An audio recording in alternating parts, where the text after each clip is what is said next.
And they're doing it under the guise of addressing a crisis.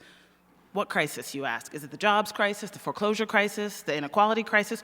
No, it's none of those real crises. It's actually the byproduct of those real crises. The simple fact that the government is now taking in less than it pays out. And this political hysteria about the deficit has been very well funded by Wall Street billionaire Pete Peterson, who said he would dedicate half of his fortune to this issue, and oil billionaires like the Koch brothers, among others. And it's giving cover to an immoral and unjustified war on the last pro-middle-class policies remaining in our government. Let me be very clear. What we're in right now is not a war on the deficit, which was $1 trillion when Obama was sworn in as a result of primarily three things. One, the Bush tax cuts, which were handouts, the vast majority of which went to people who should have been giving to charity, not getting it. Number two, the fact that Bush sent our generation to war without asking that anyone at home sacrifice to pay for it. And number three, a deep recession that was caused by 30 years of deregulation on Wall Street that threw 15 million Americans out of work, meaning there were fewer taxpayers and necessarily more spending to avert a depression.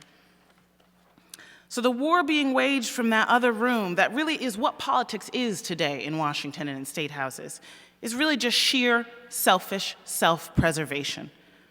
It's tax handouts, and it's protection for the Pentagon budget, and it's finally a long-term vision that locks into law the inequality that is our birthright, and in fact accelerates it by capping government spending on our priorities. So no, the deficit is not actually the problem that the conservative elites, which include members of both parties, are trying to fix. The problem is the very real possibility of us in this room taking the worst economic crisis since the Great Depression and busting down that door. Thank you.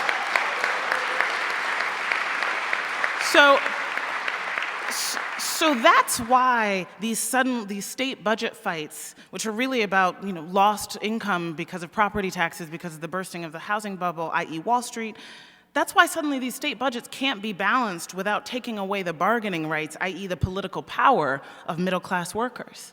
That's why Republican governors are enacting new barriers to voting, like voter ID laws, that just so happen to suppress disproportionately the vote of students, young people, people of color, and the working class. And that's why this fight back here is so important, because we've responded to the concentration of wealth and power in this country before, and we can do so again. And I want to just take a little minute at the end to explain what that might look like. Well, I think it would undoubtedly start where the money is, which isn't the big banks. The grip that they have on our economy and our democracy would make the robber barons of the industrial age blush. For 30 years, they got politicians to undo the banking laws that were enacted after the Great Depression, like the Glass-Steagall Act and usury limits on credit card interest rates. And the result of all this deregulation was that by the eve of the crisis, subprime mortgage lenders were writing their own rules, and a derivatives market, which is basically bets on bets on bets, a derivatives market worth over 30 times our GDP was operating completely in the shadows. It was a predictable and predicted meltdown, cost us $9 trillion in wealth, but the biggest banks are even bigger than they were before the taxpayers bailed them out.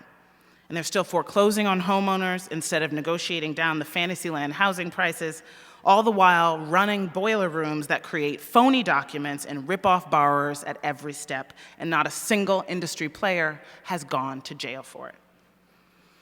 What can we do?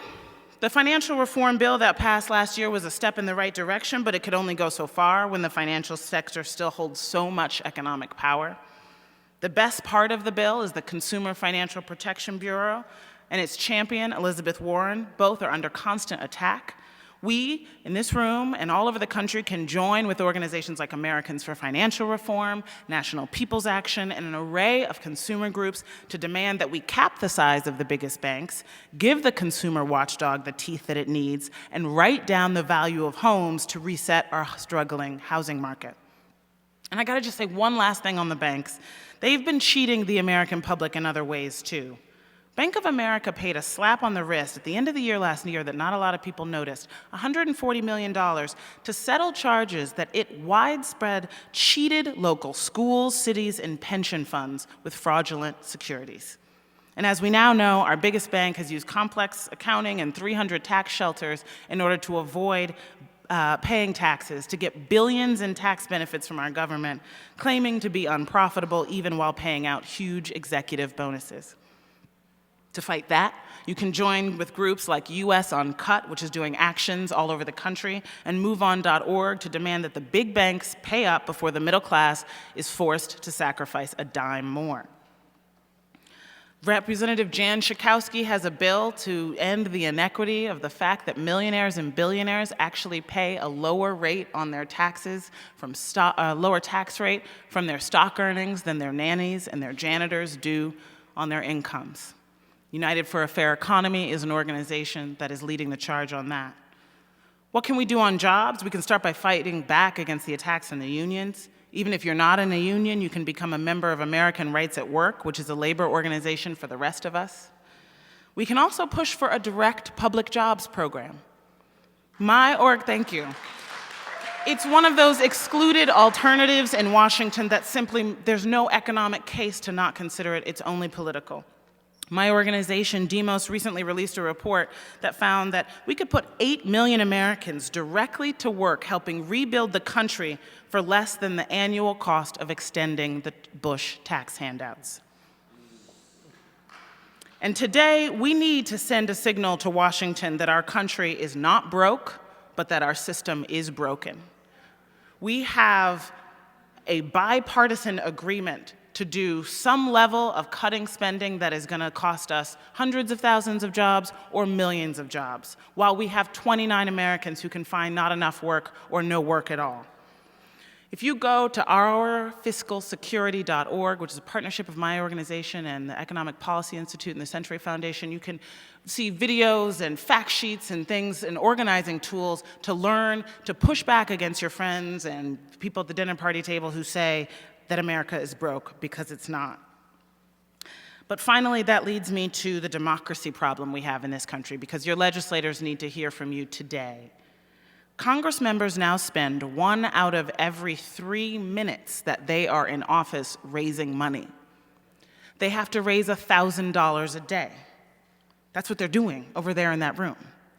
So we can demand change, like amending the Constitution to overturn the Citizens United court case, full public financing of campaigns so that politicians have to actually walk back into this room here with us and fundraise in small dollar amounts and hear from us about the problems and the solutions that we see for this country. And of the many membership groups working on that are Fix Congress First, Public Campaign, Common Cause, Public Citizen, and US PIRGs.